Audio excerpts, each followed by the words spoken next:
Hi, my name's Phil Atkinson and I'm an anaesthetic registrar up in Leeds. My HLA project this year was to embed supported return to training within the Yorkshire and Humber deanery. Support's a national HE initiative that focuses on ensuring every trainee has a safe and successful return to work after a period of time away. I set myself some bold aims for the year, the first of which was to improve the trainee experience of returning to work.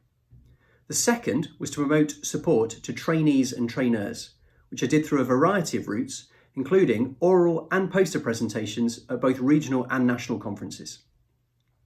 The third was to enhance return to work courses in the region, and I worked on faculty on both the Royal College of Anaesthetists Gas Again course and the Bradford Royal Infirmary's React course, which received fantastic feedback from the delegates.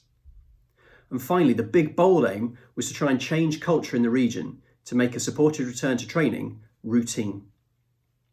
Along the way, there are a lot of unplanned opportunities that I chose to seize, including publishing in the British Journal of Anaesthesia's bulletin about the Royal College of Anaesthetists' first Return to Work network meeting. Secondly, and the thing that really threw everything off, was the COVID-19 pandemic came along.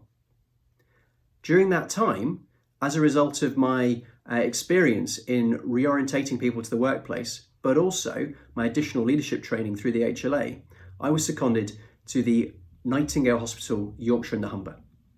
I took the role as the clinical education lead, and over a very short period, we trained 400 staff in inductions to the Nightingale, both doctors, nurses, healthcare assistants, and the military.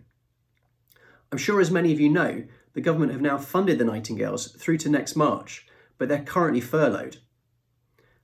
In order to have them ready at 5 days' notice, I've created a reactivation training day package that brings together the multidisciplinary teams, and I've also trained trainers, so that package is ready to go.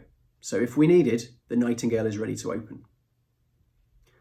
Overall, this has been a really challenging year, but I've learnt loads from a point of view of my own personal development. Some of the key things have been that you can't plan for everything, and so it's really important to be agile and dynamic and react to the challenges as they are faced.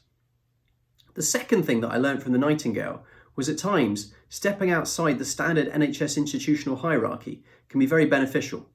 I worked with both NHS, military and private institutions to create the work at the Nightingale, and as a result of that, the standard NHS hierarchy was flattened, which allowed myself and a similar group of multi-professional leadership trainees to really flourish in the environment. So in summary, the Nightingale is ready to go at 5 days' notice, and in the event of a second surge, I'll likely be seconded back there. In terms of support, well, it's continued to go from strength to strength and is now pretty routine within the region, something that I'm incredibly proud of. So what next?